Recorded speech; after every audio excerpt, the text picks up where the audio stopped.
Hi, this is News Desk. My name is Melissa Chan. And I am Amian Isif.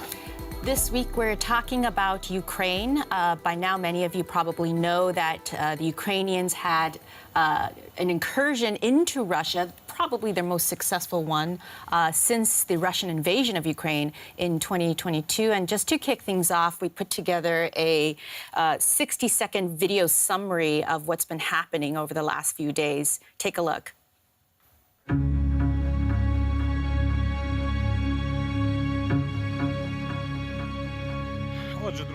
All right, friends, I'm going to give you a short report. We've searched almost everywhere in Sucha. I still don't have any idea where these Russian soldiers could be hiding. We find ourselves almost exactly in the center. We just came from there.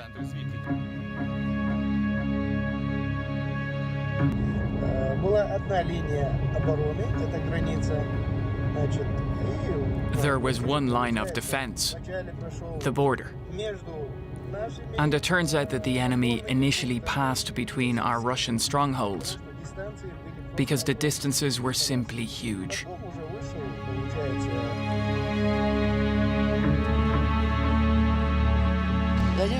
Vladimir Vladimirovich Putin, you should probably take more decisive military action, because I worry whether we will be next.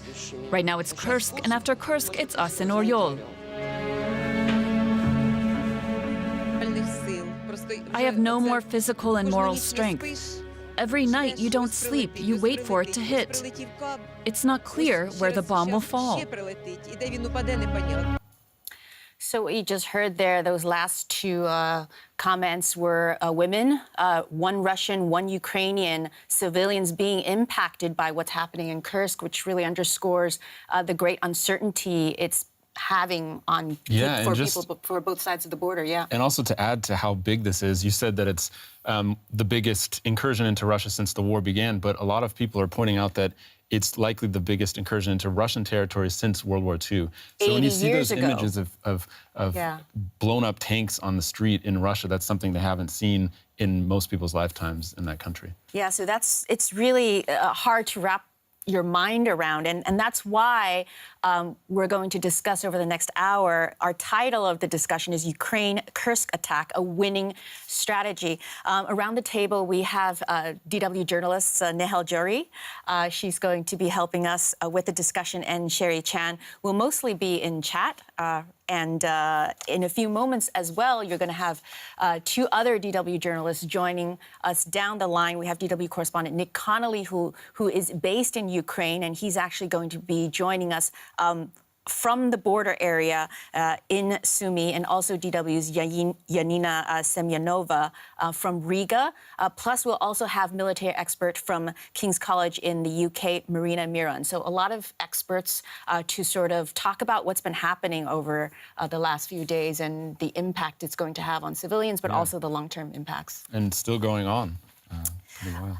Well, to kick things off, Nihal, I mean, I know that this has just started in terms of the live stream, but we also have a community board, and I wonder if there's been any comments from there, because we definitely want everyone to comment and also throw in your questions to the experts that we have. Yeah, Melissa, we've actually had quite a bit of a response, over 100 comments. Wow. And people do have strong opinions on this issue. So for the first user responded to our thumbnail, which was called Zelensky's Gamble. And so user Joe Extra says, it's not a gamble if you can keep the land. And he's, of course, referring to the land in Kursk that Ukraine has taken. A lot of other users are very, very skeptical whether Ukraine can actually hold on to this land.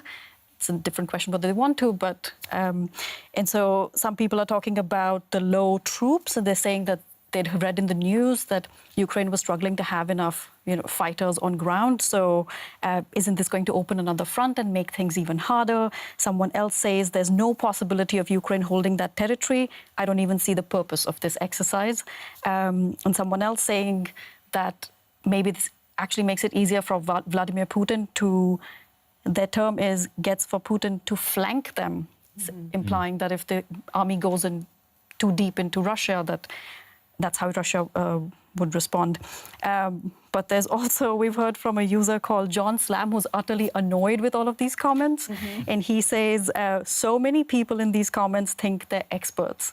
And so I understand that frustration, but that's why we're having this chat today. And we will talk about this exercise, and we have a lot of experts weighing in as well. But before that, we've got a poll question, Sherry. Everyone has such strong opinion. Yeah, please feel free and vote in our poll. Our poll question is, do you think this incursion will be a turning point for the war? There are 4 options. Yes, Ukraine now has the momentum. No, Russia is bigger and stronger. Or it boosts Kiev's negotiating power, or nothing will change. I just want to bring in a comment from AR, who says that there should be a 5th option, actually, which is it is a morale and confidence booster for Ukrainian troops. Unfortunately, we only have 4 options for our poll question. But I think that's a very good point, and I'm sure we'll talk about that with our experts later. Yeah, and I think the comments that were shared, I mean, these are actually pretty smart things to think about, right? Yeah, that's the questions, exactly the questions that we want to try to get to, especially with our experts. Since we ourselves are also not experts, we have some background. I've been reporting from there. Nick is So you are there an right expert now. too. You're being far too modest. I'm definitely not an expert. With military strategy, you know, like when you go to Ukraine, you talk to how people feel about it. So I can help at least guide us through the questions of what this means for Ukrainian morale. I was just there in June, so I can talk about what people were saying before this incursion, things like that. We also have Nick, who's there in Sumy right now, which is getting a lot of the retaliation from Russia. So hopefully we'll be able to get to a lot of those questions that were asked there. Yeah, I mean, Amian, why don't you just start and maybe set things up a little bit more in terms of what's happening in Kursk, give us the 101. Yeah. I'm guessing a lot of people tuning in know a lot, but just in case for people who want to learn about what's been happening. Yeah. Well, first of all, I was surprised. I think most people were taken off guard by this. I remember when I was there in June, we wanted to go to Sumy because in the Ukrainian media and also Russian media, there was a lot of talks of Russia opening up a new front in the Sumy region. Now, Sumy is right next to Kursk, so it's the border for Kursk. It's like the mirror image of Kursk, basically. And so a lot of people thought that Russia was going to open up a new front there. Not many people expected Ukraine to open up the new front. So that's what caught people off guard. But what's interesting is that probably already in June or maybe July, they were moving in troops under the guise of protecting the Sumy region, but troops who were actually meant to invade. And we can see the map here. I'll just give you a background of basically what has happened since August 6th, when the incursion began. The blue striped, I'm sorry, but it's Getting the blue striped region. This is from the Institute for the Study of War, which has pretty accurate maps. They based this on verified footage that they've geolocated so they can tell where Ukrainian troops are. This is the region that Ukraine has most likely taken. This began on August 6th, so just a day over a week ago. About 1,000 Ukrainian troops stormed across the Russian border. What you can see is the first line, Ukraine is on the south here, Russia is on the north. The first line is the actual border between the two countries. Yeah. So there's fortifications there, there's checkpoints, there's border guards, there's what you would expect on a militarized border. Beyond that, about, I think it's 4 kilometers inside Russia, you see another line here that is provided by the Institute for the Study of War, where they assess that there's a second level of fortifications. So basically, the Ukrainian troops, when they came through, they had to get past the border first and then past these fortifications. That involves anything from barbed wire to minefields to trenches so that tanks can't roll over it. And they were able, within a day, essentially, to go over this border fortification and push further in to the Kursk region.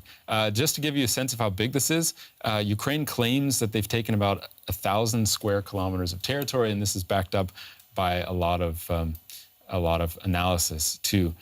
So within this area, what is there? Basically, a lot of small towns.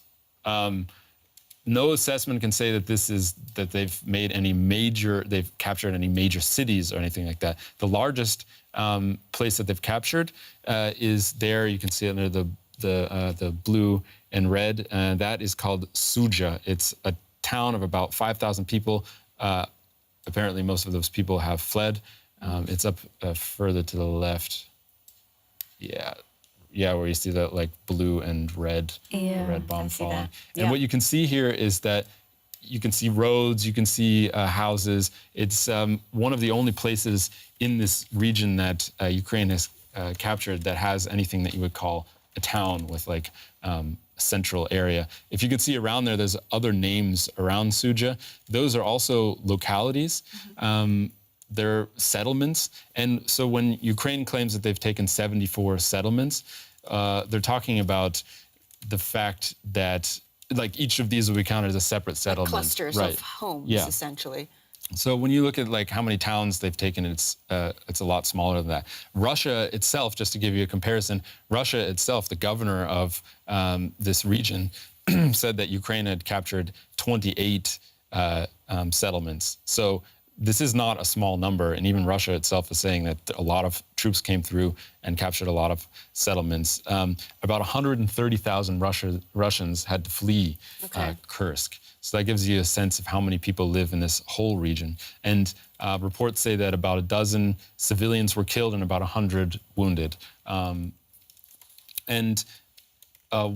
thing that I wanted to look at, because I've seen a lot of these reports about the Ukrainian troops crossing the border, blowing up Russian tanks, but what did it actually look like? What are they going for here? Are there any strategic military points?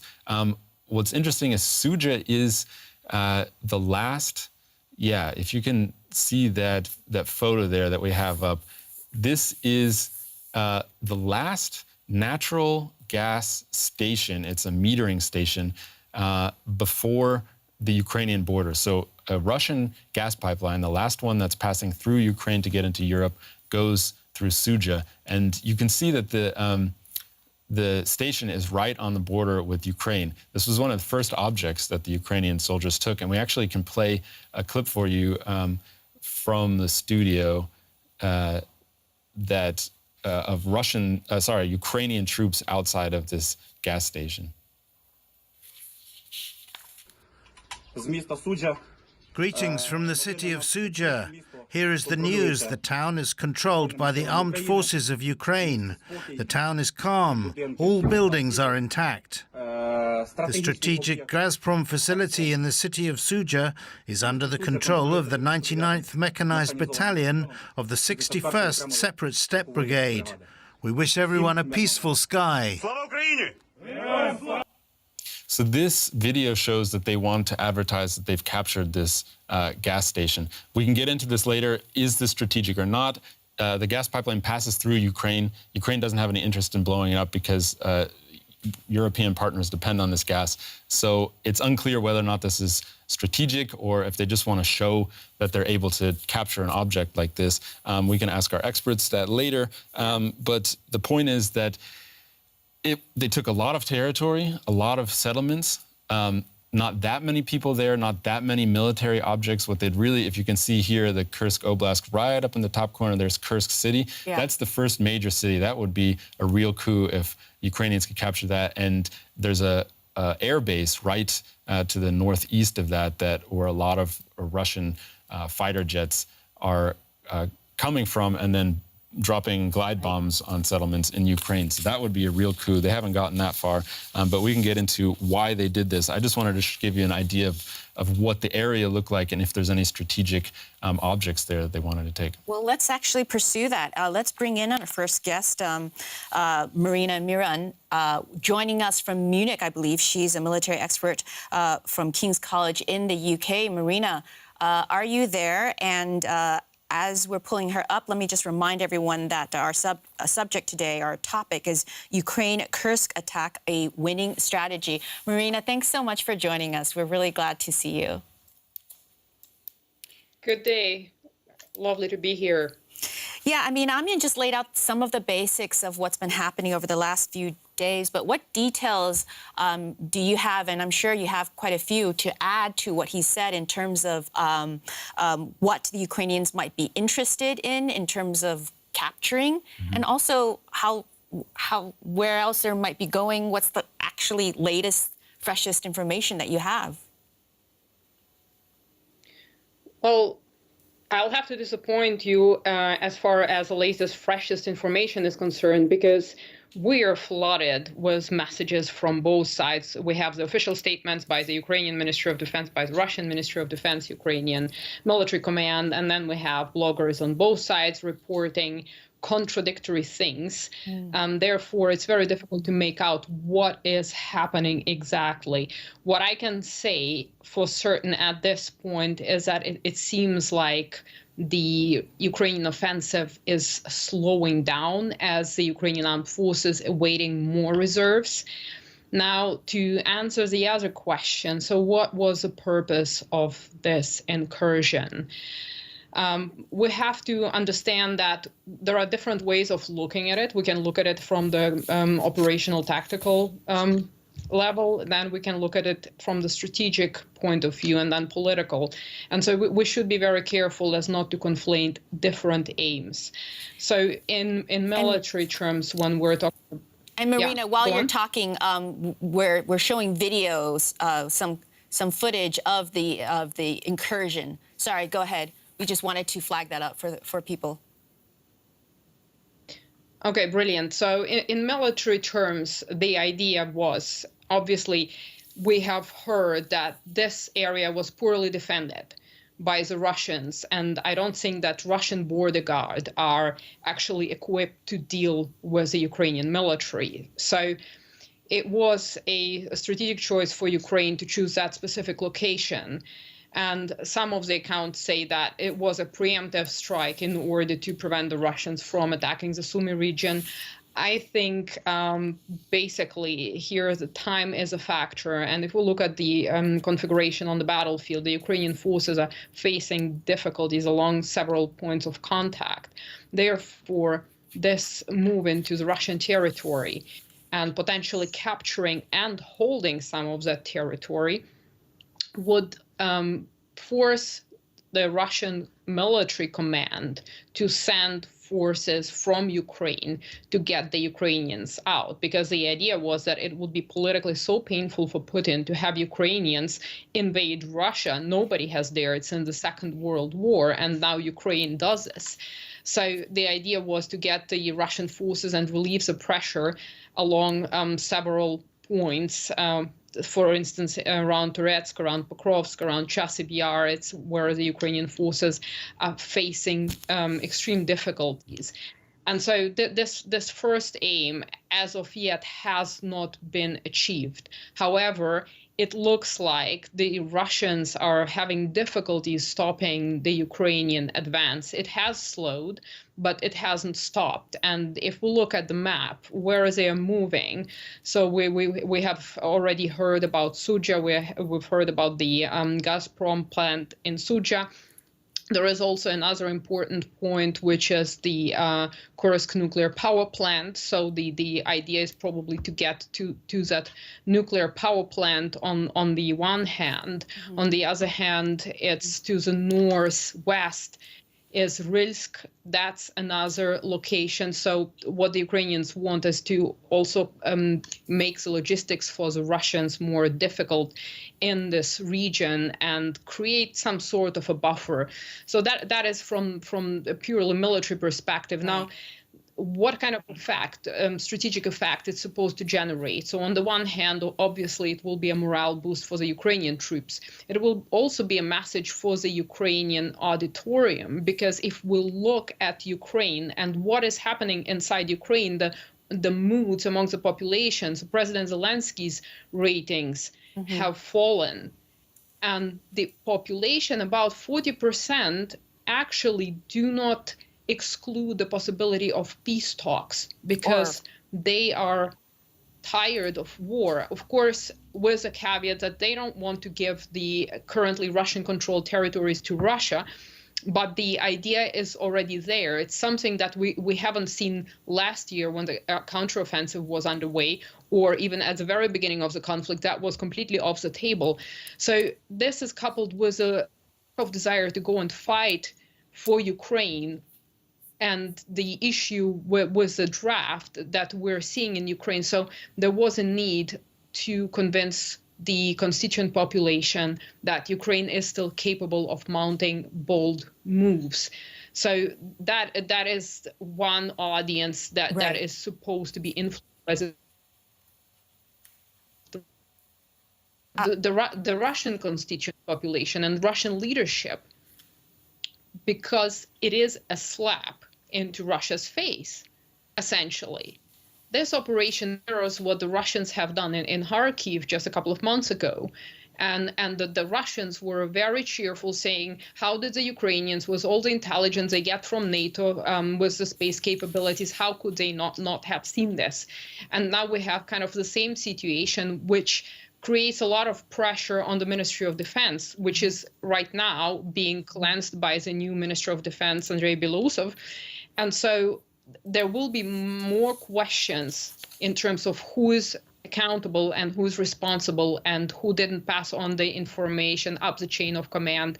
So that creates a bit of pressure. That creates a bad political image for at least in the short term. Sorry, you wanted to say something? Yeah, there's a little bit of a lag. I've noticed that whenever I try to speak, then your reception, the video stream, gets cut a little bit. So it's a little tricky where there's a little bit of delay, but I did want to just double check. So what you're saying, one of the things that you're saying, just to confirm, is that one of the aims potentially was to move or have Russia move some of the troops in the east over to Kursk, and that does not appear to be happening. Can you confirm that? Yes, that's precisely what I was saying. The Russians, they did send reserves, but they didn't send them from the places where the Ukrainian command was hoping. So places like Toretsk, Pokrovsk, Chasiv Yar. Those are the places where the Russians are trying to push further as this Kursk offensive is going. And some reports state that forces from the Georgian breakaway region from Abkhazia are joining the Russian military in Kursk. So it seems like Russia still has enough manpower in order not to draw its forces from those important directions. And if I may briefly to mention the kind of the political effect that is supposed to be generated by this. Just really quickly, Marina, just to let people know, what we're showing now in terms of visuals are the Russian counteroffensive measures. Go ahead, Marina. So the last point is obviously what kind of political effect it will have. And the political effect, and I said it on Friday, but now actually what I said has been confirmed by several Ukrainian soldiers who have been interviewed on this subject matter, is that Ukraine wants to get a better negotiating position if it is able to hold that land. Because the idea was obviously going into Kursk, but it's not excluded that the Ukrainian forces, and we're seeing it now, will also try to go into Belgorod, maybe Bryansk, I don't know. But to get a sliver of Russian land that they can hold and that they can then exchange. Because if we look at the political climate, at the global political climate, and the expectation that Donald Trump will be elected in November, certain now. There is a possibility that both sides will have to be talking to each other in order to settle this conflict. And now we also have video footage of Russian prisoners of war that the Ukrainians have captured, certainly in the hopes that it gives the Ukrainians leverage in terms of prisoner swap.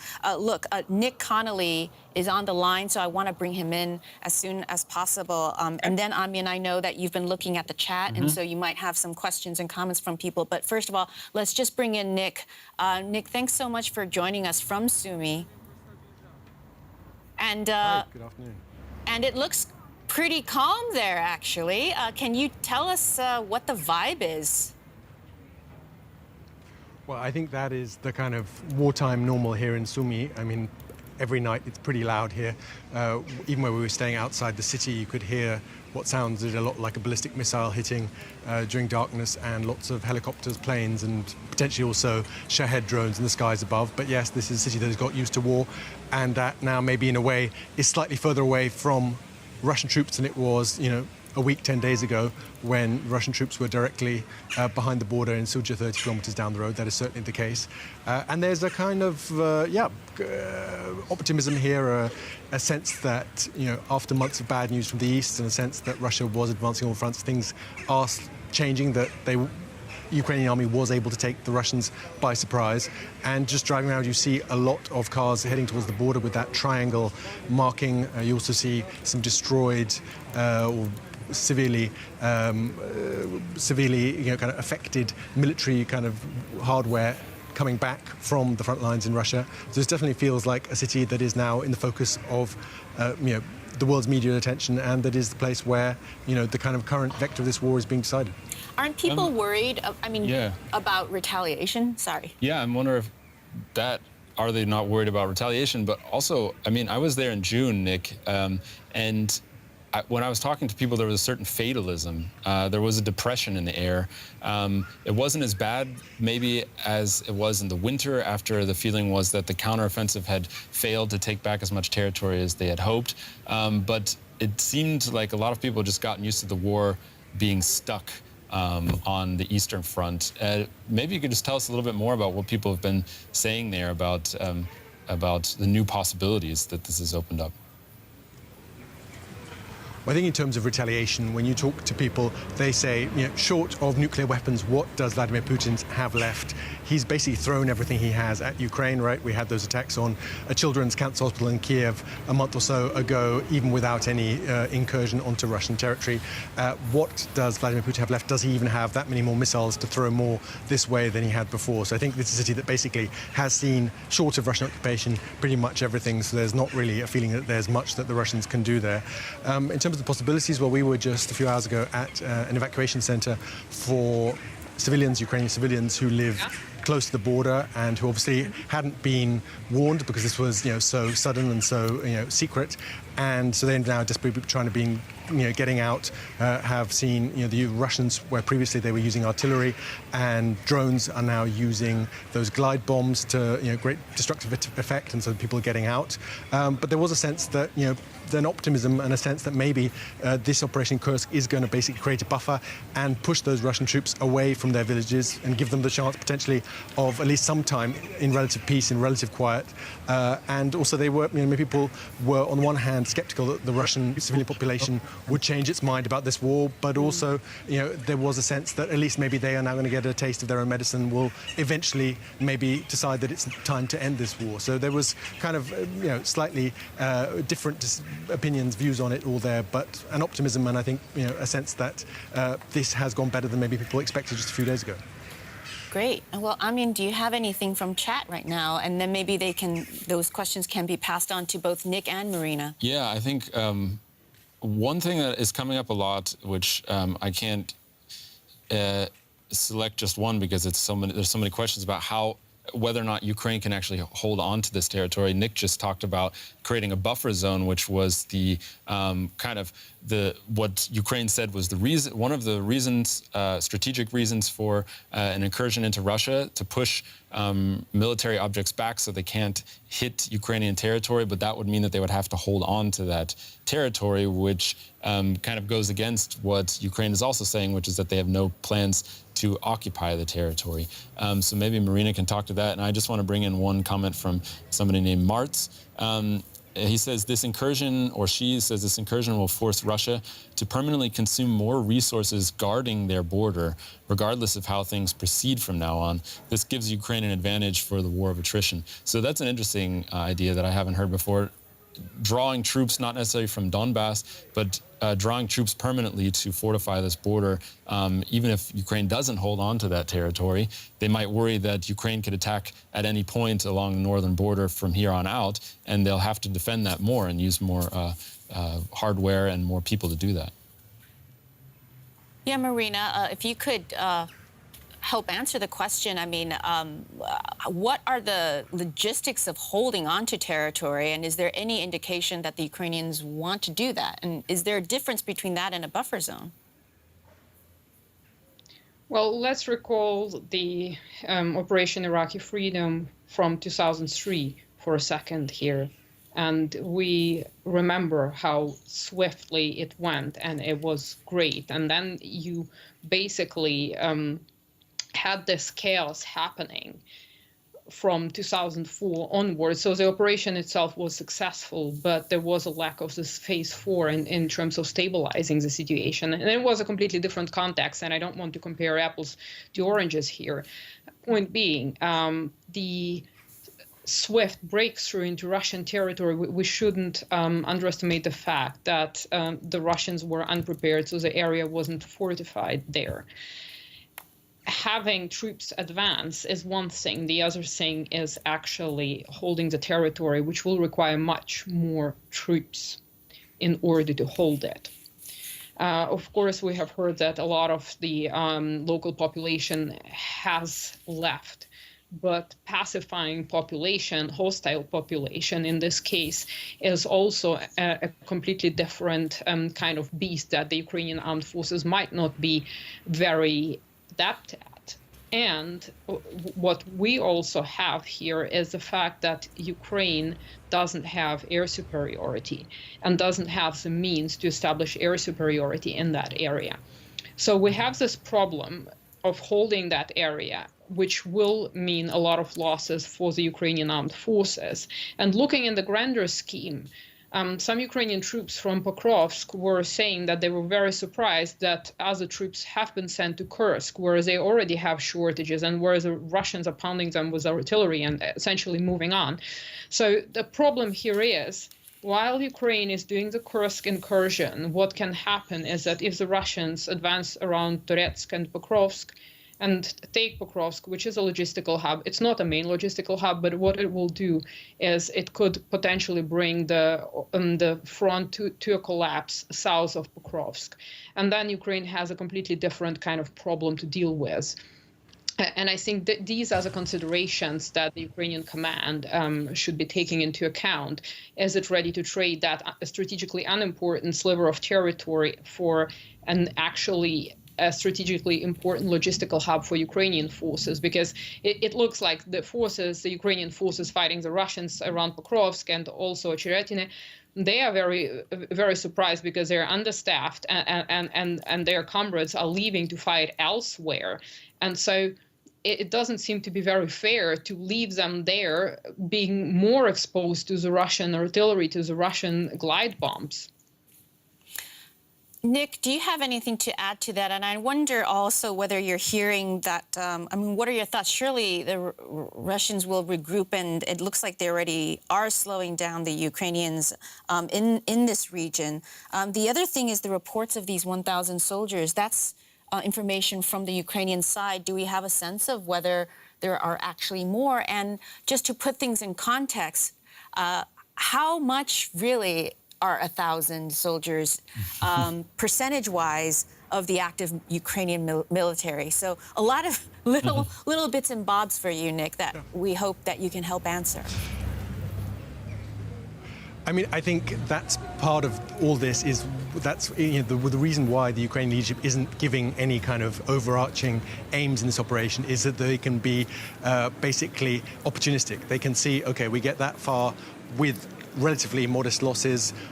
If it gets harder, if the Russians send in more troops, they can pull back without having to kind of give up on some strategic goal that they have basically announced. You know, they're all feeling very burnt from last year's counteroffensive, where there was a lot of talk, a lot of trailing of the operation, and then less in the way of success on the ground. So here I think they've decided to let the facts speak for themselves. So they're giving themselves that kind of the option to turn back, cross the border, or to hold on to the bits of territory that prove easier to fortify, maybe to mine. There have been reports of the Ukrainians in some places digging in, laying mines, building trenches. So that obviously would help them to hold territory with fewer losses to their personnel. In terms of how many Ukrainian soldiers are involved, across the border, I think those numbers are all over the place. You hear numbers, some people saying up to 10,000. I mean, if we, there are no official figures, it's a secret, but there is a kind of understanding, and there's a figure you see from experts that basically 1 million people are in the Ukrainian army right now, but that includes lots of logistics, lots of people in the kind of bureaucracy. So, even if it's 10,000, that is not, half the army, definitely. But as Marina said, it is strange to read about troops being sent from places like Pokrovsk and Chasiv Yar that are very difficult and very kind of vulnerable bits of the front lines to Kursk. We had initially thought that these were mainly people who had just come from training in the West, or new brigades rather than ones that have already been fighting for months and years. So that definitely is an issue. But I think right now the kind of calculation in Kiev was it's actually, even if it looks like less of a risk, sending fresh troops or more resources and more Western technology to the front lines in the east to basically be attacked by the same Russian positions, the same Russian air superiority, is actually more of a risk than trying something different.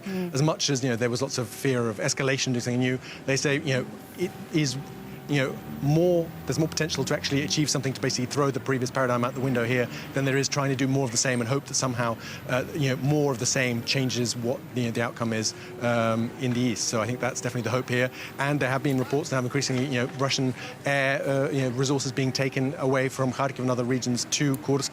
Troops less so, but there is the hope if this continues that the Russians will finally have to move some of their most experienced troops away from the east. Nick, you're so unflappable because this has been your lived reality for so long, but we're hearing sirens in the background. What is that signaling? That is an air alert. I mean, without my phone, I can't say what exactly that is. I mean, often those are pretty, they're not very accurate. I mean, it could just be a Russian plane that has taken off somewhere that could attack most parts of the country. It could be a more targeted alert for this region. But as you can see around me, no one particularly worried by that, no one running for cover. That is just the reality here. If you were to basically take cover after every alert, you probably couldn't achieve much in your daily life. So that is just the kind of trade-off that people accept. And here, obviously, Sumy, 30 kilometers from the border, often the alerts come after the missiles have hit because, the flight time is just so short. I think it's time to actually do a quick check. I mean, are there any more comments or actually from you? Well, I can just bring in this one comment that we had again.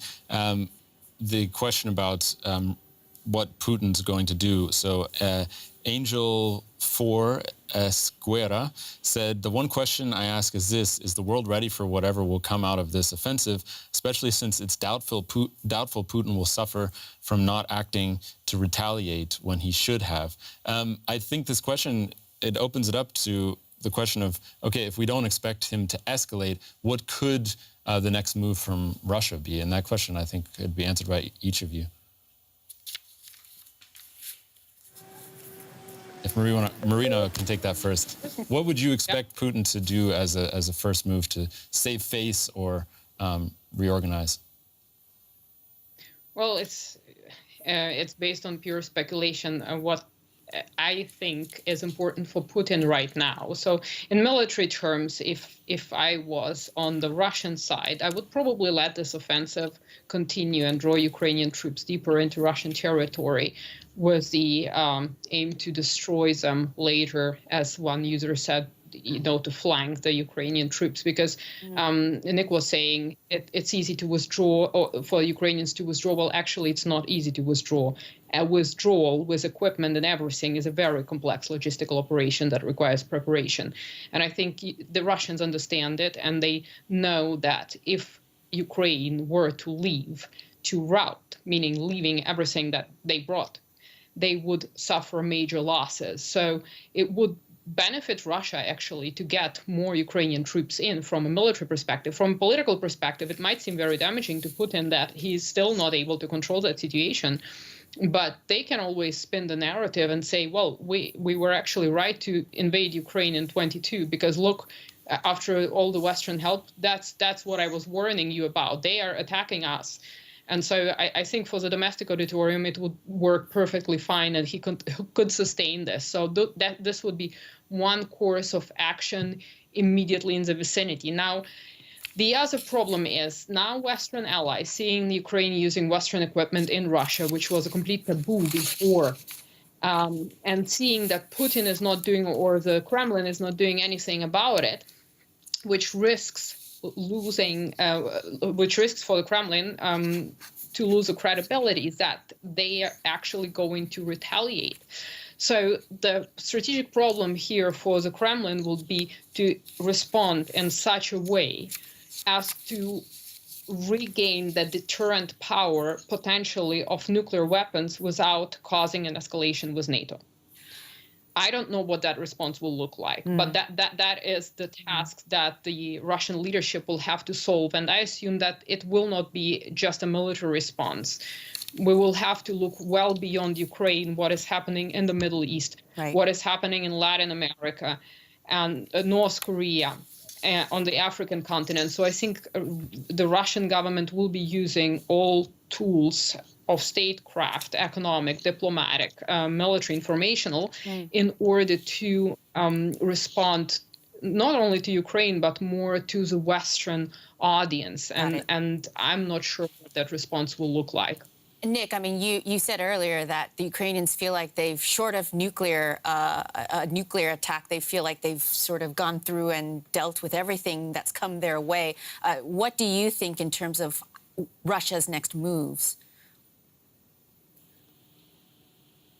You see the missile attacks from Russia of Ukraine, often the serial numbers of those missiles basically prove that they're coming hot off the conveyor belt. So there isn't necessarily a huge stockpile of Russian missiles that they can just throw at Ukraine, apart from maybe strategic stockpiles that they don't want to touch. I think the interesting thing is we're seeing that Russia is now having to send people who are meant to be doing just their military service, sometimes in their late teenagers, early 20s, people who were promised earlier on in this war by Vladimir Putin that they wouldn't be sent to active fighting. And we've already had families and wives speaking out, trying to appeal to Putin to not send their relatives to Kursk region. I think that is something that is potentially a lot more dangerous for the Russian regime than sending people who have signed up for a hefty wage, for a hefty check from the Russian military. I think there was less sympathy with them from the Russian public, so that is potentially dangerous. We've also had reports of people who refused military personnel who'd refused to fight being sent forcibly from a camp where they were being held to Kursk region, basically handed guns. So I think, yeah, there are some risks here for the Russian government if they don't want to send the regular army and the kind of experienced troops from the east. And I think, images we've seen today among kind of Russian bloggers, the shock when they've seen images of Ukrainian journalists doing reports from the ground in Suja, and a real kind of pushback against the Russian government line that nothing's happening, that the control is still not fully been lost, and that the Ukrainians, the Russians claim, are exaggerating. And when they see those images, that really does create a bit of a kind of tension, even between kind of fairly pro-government bloggers and the official government line. Thank you very much. Marina, thank you so much for joining us. We're really glad that you were able to talk to us at length. We've spoken before in our shorter news programs, and it always makes me feel like we should have you on much longer. So we're really glad you could join us. Thank you so much. My pleasure. If I may, I would just like to give a quick response to Nick. Yes, absolutely, please.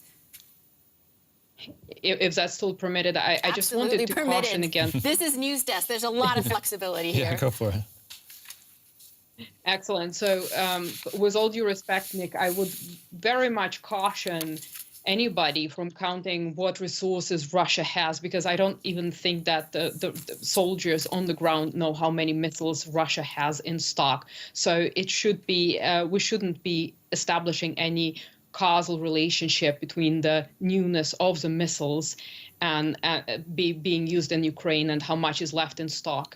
We have to remember that Russia still has North Korean support. It gets support from Iran. So I wouldn't use it as any metric or an indicator of the state of Russia's capabilities, perhaps. That's all I wanted to say. Excellent point. And on that note, thank you so much, Marina. Thank you.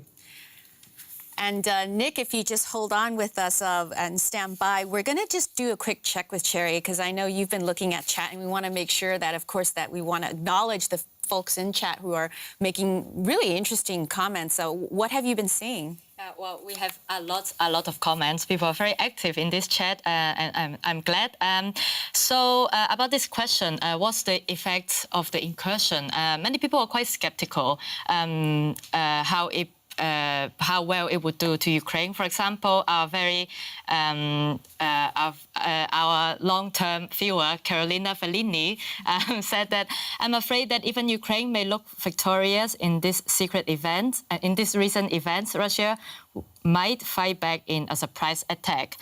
There's also Ice Frosty, who says that, "Let's be honest, Russia is too powerful for Ukraine. The only reason they're surviving, they, meaning Ukrainians, is because of the assistance from the West."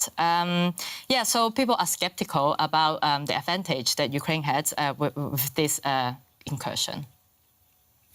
Great.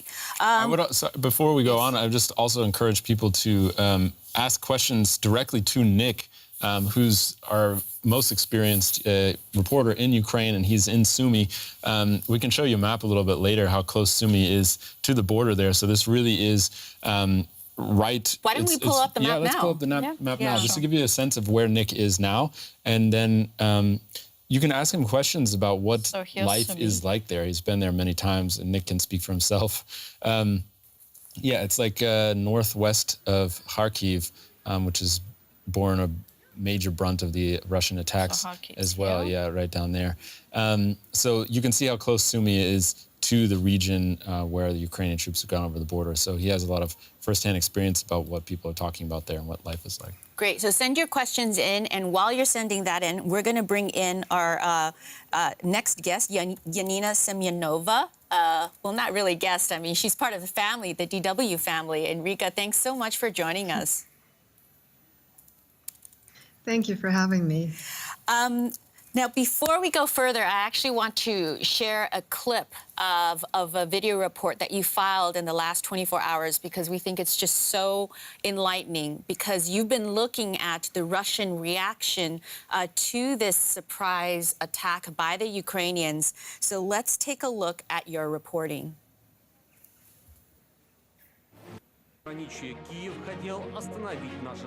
This is how Russian state media presents Ukraine's incursion. Russia will not negotiate with those who kill civilians, destroy civil infrastructure, and attack nuclear power facilities. The evening news program on state television claims TV reporters helped rescue locals from a village in the Kursk region.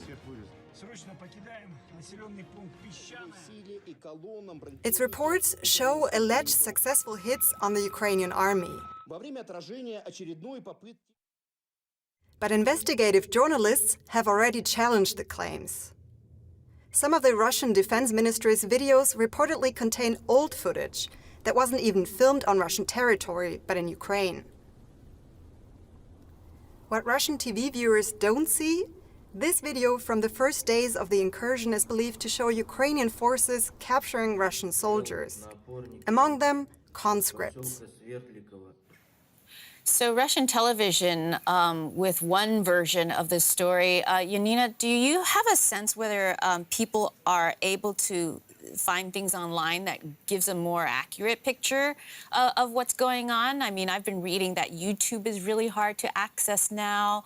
Has that gotten better, or is it still kind of blocked in Russia?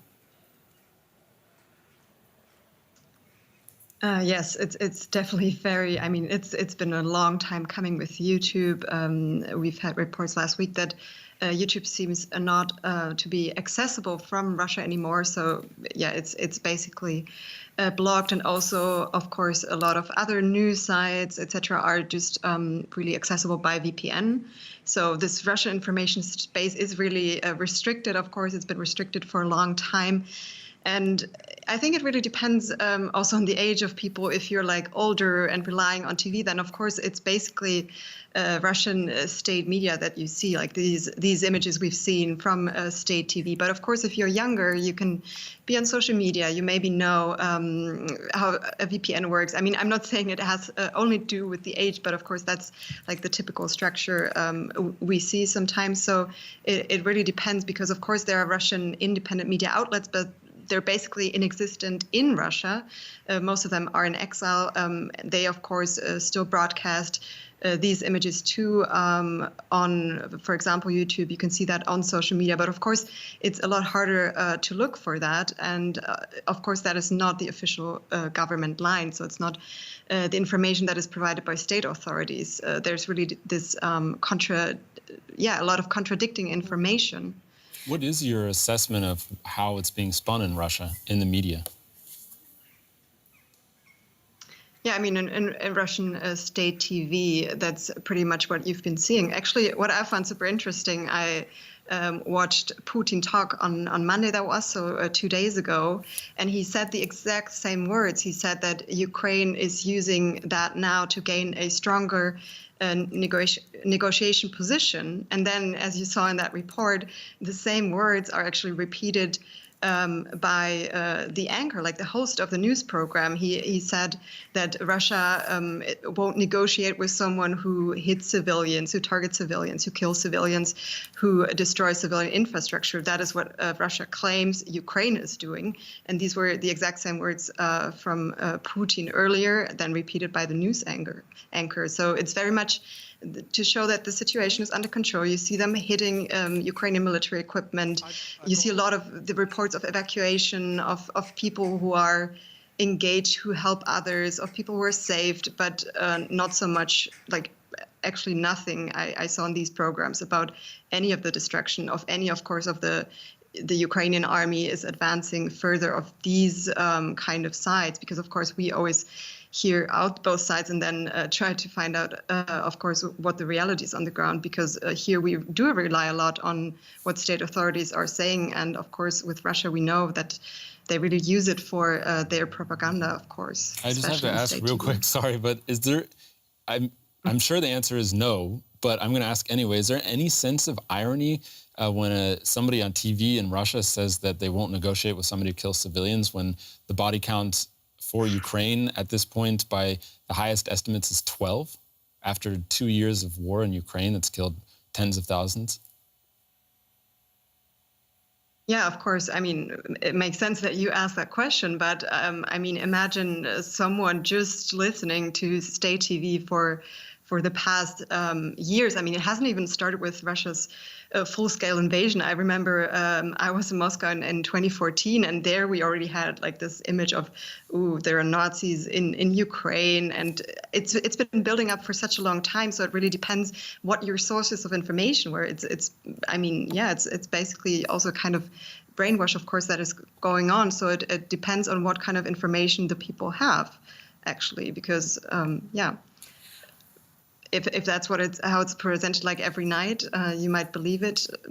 That's just, I think, something to consider. I have a question for Nick, but before I ask my question, has there been any questions for Nick coming in through chat? Yeah, Carolina Vienna asks Nick, how do Ukrainian people manage their stress in daily life with full warning sirens and endless attacks? I mean, we just heard the siren go off there in Sumy, where you are, so if you could say something about that. Yeah.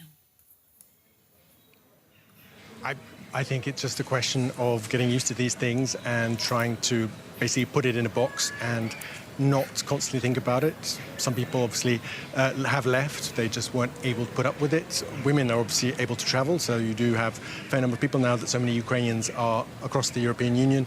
Lots of people have someone they can go and visit in Poland and Germany and Spain, so they can just leave for a month and get out of it. That's obviously an option that is not available to men above the age of 18 and under 60. But I think there is just a kind of adrenaline that keeps you going, and that potentially lots of people have said that they're more worried about how they'll feel once the war is over, that once that adrenaline is gone, once that acute kind of danger is gone, that maybe the emotions and the effect of all this will actually catch up with their own. And I imagine any news coming from some kind of Ukrainian breakthrough is encouraging to people who are living through like 2 years of basically the same thing. I think certainly, and I think there's also a kind of sense of pride that the Ukrainian government has done something which, for the longest time, the Western supporters of Ukraine have been very reluctant to even think about, have always told Ukraine to not use Western weapons against Russian territory, have basically told them to focus on front lines in the east. So the fact that Ukraine's basically able to change that storyline and actually now basically seemingly get tacit approval from Western countries to use Western weapons in Russia, that is also something that lots of people are happy about. Retrospective approval, right? They said because the U.S. officials, after the invasion, the incursion, retrospectively approved it. It seems that they said this doesn't break our rule that they're just using it in self-defense. Because it's not clear that the Americans were not aware. There are some reports the Americans were not fully aware about the Ukrainians' intentions. Yeah. I'm not sure I really buy that. I think that's that's just kind of diplomatic politeness. I think they didn't want to know. I get the sense that they had their fingers in their ears and said, if you want to do it, do it. Don't tell us officially. You might tell us through back channels. We even had some kind of lawmakers from the US in town in Kiev a few days ago, basically saying openly, "We're glad you didn't inform us about this and ask for permission. You just did it."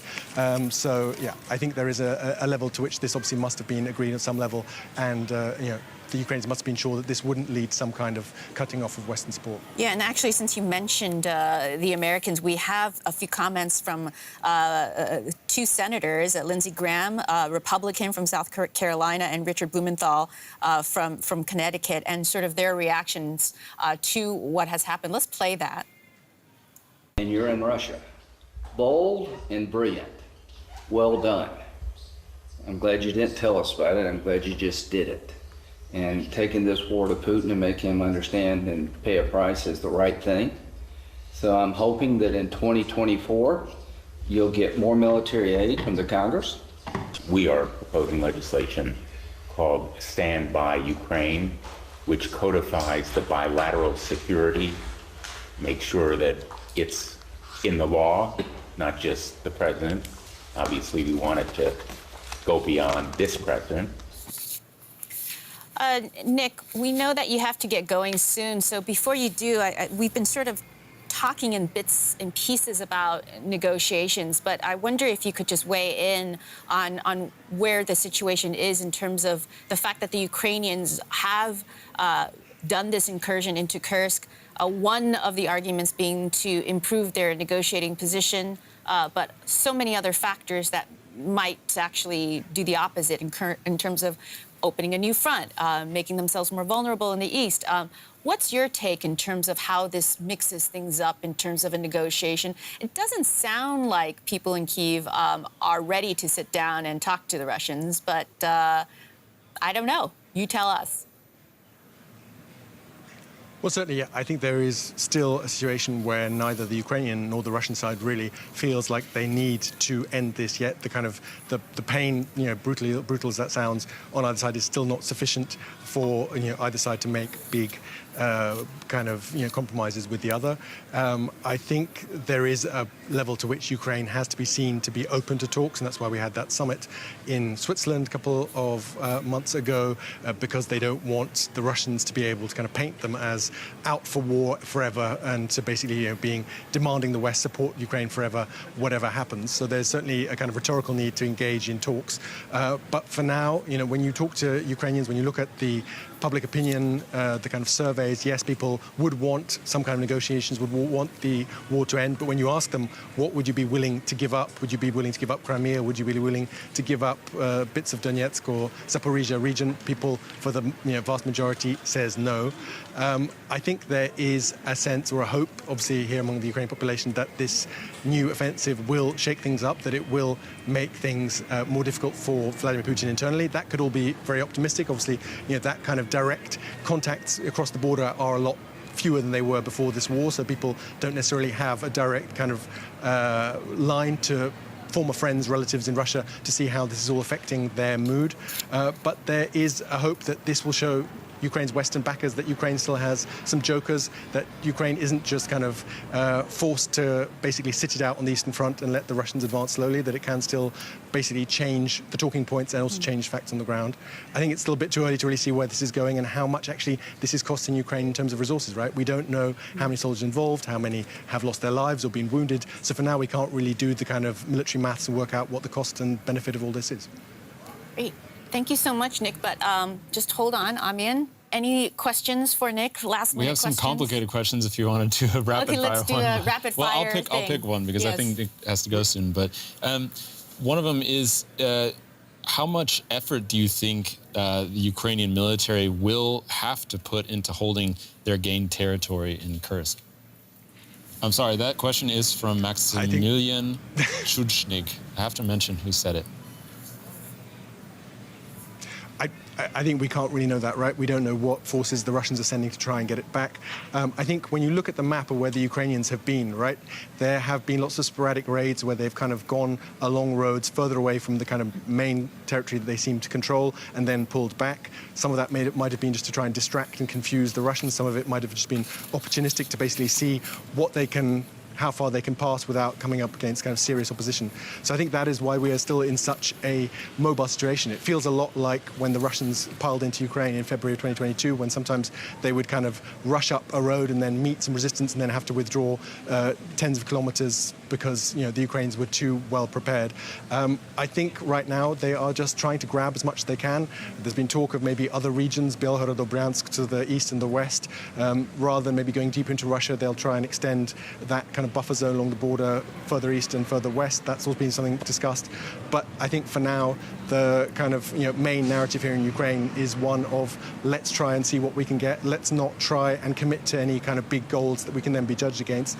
And let's also, you know, the big thing that lots of people are talking about is take as many Russian soldiers prisoner as possible to then exchange for Ukrainians. There's lots of Ukrainian units, the more kind of elite units, where the Russians have been refusing to exchange those people held in Russian captivity. So there's a real hope that with, you know, lots of new Russian prisoners of war, that might be moved, and people who've, you know, in part stayed in Russian captivity for years now might be home in the foreseeable future. Well, it depends on whether Putin views conscripts as the same as you know, the Ukrainian special forces that you mentioned. Nick Connolly, thank you so much for joining us from Ukraine, from Sumy. We really appreciate it. Thanks, Nick. See you soon. Janina, stay with us. You mentioned earlier Putin's reaction. We do have a soundbite from Putin that I think might be worth playing, just to remind people how he's taken it. And then I want your sort of take on that.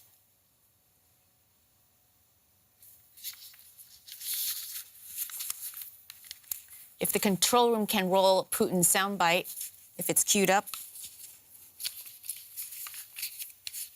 I'm not hearing from them. So, oh, there we go. It appears that the enemy, with the help of Western masters, is fulfilling their will, and the West is fighting us with the hands of the Ukrainians. It is only fair to destroy Russian terrorists where they are, where they launch their strikes from. Russian military airfields, Russian logistics. We see how useful this can be for bringing peace closer. Russia must be forced into peace if Putin wants to continue waging war so badly. Okay, so we have Putin and Zelenskyy. That's fine. Yeah. But Janina, can you tell us more? Can you give us a sense? I mean, you talked a little bit about it, but just for clarity's sake, what is Putin's openness in terms of negotiations? Has he hinted at all? I mean, it sounds like he's just like, there won't be negotiations. How dare you kill Russian civilians? But in his comments, that I understand, it was not an address to Russian citizens, but it was some sort of video of him with the governor. I mean, were there any hints of what he's thinking in his sort of mental space? Yeah, that's a good question. Of course, we would all like to know that. I mean, there are certain hints, of course, we don't know what he's actually thinking. I think in general, the Russian leadership has remained very tight-lipped. This kind of seems to be the strategy because they're in a weak position right now. It has been a huge political dilemma, of course, because this incursion hit them really by surprise. I mean, at least that's what we're seeing now. And we've seen in that soundbite some things, of course, this message that it's a fight against the West. It's a fight against Ukraine, but we, Russia, that's how Putin is claiming it is, are actually fighting against this big enemy that is the West. So we have, of course, that. But on the other hand, I think we also have a lot of downplaying going on. Russia launched a counter-terrorist operation. So it's not, there's no martial law, there's no war, of course. It's a counter-terrorist operation. That's the way Russia is putting it. So a lot of downplaying there. And then Putin time and again spoke of a situation, a difficult situation. It's very much this bureaucratic approach, also neutralizing what is happening there in the language, kind of. So that is the side we hear from the Russian leadership. And of course, the ones who are directing a bit more the Russian public, I would say, are the governors, the acting governors of the region, the border regions, affected by Ukraine's incursion. But the leadership, I feel like, is very distant also from the population, really giving the sense of everything's under control. And yeah, in terms of negotiation, I think that's what I mentioned earlier, this quote by Putin that Ukraine wanted to improve its negotiation position there, but that, of course, Russia wouldn't negotiate with them when they're killing civilians, as you mentioned, as Russia claims. And I mean, just to remember from when Russia launched the full-scale invasion in 2022, that was this message of we're going to take Kiev in 2 days and victory will be ours. That's how the war will end. And I mean, right now we haven't seen that happening. And but Russia still wants to end this war with the victory for itself, for Russia. And for Russia, victory would mean keeping Ukrainian territory that it is occupying right now. Marina mentioned earlier that this could also backfire for Ukraine in terms of Russians being motivated to fight a war that maybe some of them already put out in the back of their minds. Have you seen anything in Russian media or from people you've talked to that would suggest that that has got them more enraged about Ukraine as a threat to Russia? Well, I mean, in general, it's really hard to assess public opinion right now in Russia with all these restrictive laws, very repressive laws, that hinder people from speaking openly. And there's, of course, no polls, no scientific data. I mean, what I would say, of course, speculation. I mean, it is a psychological hit, kind of. There's this psychological effect this has, because right now it affects more people inside Russia, the war. You know, we've heard about these tens of thousands of people that have been evacuated from the border regions. They are directly affected from that war. That already changed something, at least, would be my suspicion there. And you mentioned before, it's the biggest attack of a foreign army on Russian soil since World War II. So really, again, this psychological effect. We have refugees now from these border regions in other regions of Russia. But still, Russia is a very big country. That is just one part of the population there that is now directly affected. On social media, I mean, also very difficult, but we saw some reports of people complaining that there was no evacuation, that they had to get themselves at that we saw. And we hear some people, but really that's anecdotes, also who were pro-Putin, pro-war, that now say, well, this leadership is failing there. But I mean, in the end, we just, it's really hard to assess right now. Because, yeah, Russia is basically so closed off when it comes to information. It is a good point that I don't have any expertise in Russian society, but one should never underestimate how little people in big cities, big capitals really care or pay attention to what's happening on the outskirts of the country. I mean, it happens anywhere that I can think of, even in Ukraine, where people, not that they don't care about them, but what happens in Kiev is not what happens in the Donbass. That's been clear since the beginning of the war, and that's kind of a logic that happens in war too, and I imagine that's happening in Russia right now. Yeah, distant geography becomes abstract. Janina, thank you so much for joining us. We're so glad you were able to. Thanks for having me. So we've had three amazing guests. Nick Connolly from the border right there, which surprisingly looked very calm in the city he was at in Sumy. I think it would look the same way in Kharkiv and anywhere that you went, you know. Yeah. It's just, in my experience, it's always astonishing, even closer to the front lines, how people go about their daily business. And, you have to go about your daily business at the end of the day. And then, of course, we also had Marina Miron of King's College, who's a military expert, and then just now, Janina Semenova. But Nehal, you've been really quiet, but I know that you've been taking notes, and I wonder what your sort of thoughts have been over the last hour or so of this discussion. I've just been sort of gathering the key points and really interesting things that came out account of this. I mean, one is simply how remarkable this attack has been, right? The biggest attack from a foreign army after World War II on Russian land. We've also talked about how this is the amount of land that Ukraine has seized is in 1 week is the same as what Russia has been able to take in 1 year. That's quite incredible as well. I thought it was very interesting that Marina pointed out that this is also happening in the context of President Volodymyr Zelenskyy losing a lot of popularity ratings. So about 40%, I think she said, of the people in Ukraine are willing to sort of press for peace talks or to see whether there's a deal that can be struck. I thought that was very interesting. That's a certain kind of pressure as well to make a move that's dramatic. And of course, we talked about whether this has actually had an impact on eastern Ukraine and whether Russian troops have been moved from there, and that hasn't happened. If that was Ukraine's aim, at least so far, that's not happened. What Russia has done is sent its reserves to the Sumy region. And I think it was Marina who said that maybe if this goes on for a long period of time, maybe Russia will be forced to send troops there from other key fighting areas, but we're clearly not close to that at this point. As well as the fact that I think it was Nick who said that it's a bit too early, really. If we're talking about a winning strategy, and it's just too early to do a sort of cost-benefit analysis.